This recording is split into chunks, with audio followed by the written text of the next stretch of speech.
নমস্কাৰ বন্ধুসকল, আজি আমি আলোচনা কৰিম চাইল্ড ডেভেলপমেণ্ট এণ্ড পেডাগজিৰ কেইটামান কুৱেশ্যন এনচাৰ।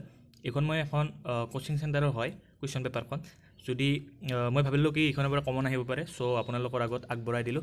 যদি ভিডিঅ'টো ভাল লাগে তেতিয়াহ'লে চেনেলটো লাইক, শ্বেয়াৰ আৰু ছাবস্ক্ৰাইব কৰি দিব। এতিয়া আলোচনা কৰোঁ। প্ৰথম কুৱেশ্যনটো চাব, শিশুৰ আৱেগিক বিকাশৰ বাবে প্ৰয়োজনীয় নহয়। ইয়াৰ উত্তৰটো হৈছে আপোনাৰ অপশ্যন ডি, কঠোৰ অনুশাসন। নেক্সট কুৱেশ্যনটো চাব, বংশগতিক বাদ দি প্ৰত্যেক বস্তুৱে পৰিৱেশৰ অন্তৰ্ভুক্ত। উক্তিষাৰ কোনে কৈছিল? ইয়াৰ উত্তৰটো হৈছে আপোনাৰ অপশ্যন বি,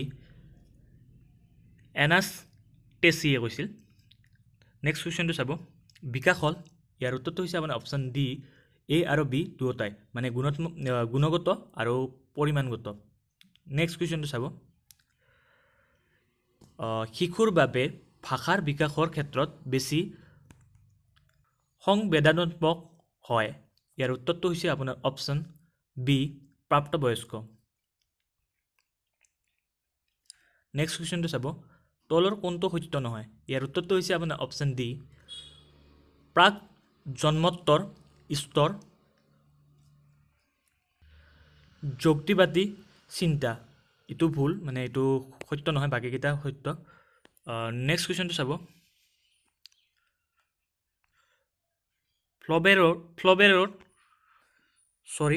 ফ্লবেলৰ নতুন শিক্ষা পদ্ধতিত ব্যৱহাৰ কৰা হয়। ইয়াৰ উত্তৰটো মোৰ মতে অপশ্যন এ, বি আৰু চি তিনিটা হ'ব লাগে।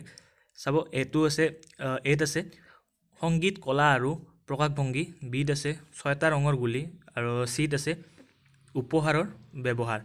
নেক্সট কুৱেশ্যনটো চাব, শিশুৰ বিকাশৰ ক্ষেত্ৰত তলৰ কোনটো শুদ্ধ নহয়? ইয়াৰ উত্তৰটো হৈছে আপোনাৰ অপশ্যন এ, সকলোবোৰ দিশৰ বিকাশ আৰু শিক্ষা একে হাৰত হয়। এইটো ভুল আছে, মানে এইটো নহয় আৰু, মানে সকলোবোৰ দিশৰ বিকাশ আৰু শিক্ষা একে হাৰত হয়, এইটো নহয় আৰু, একে হাৰত নহয়। চ' এইটো অপশ্যন এ হ'ব।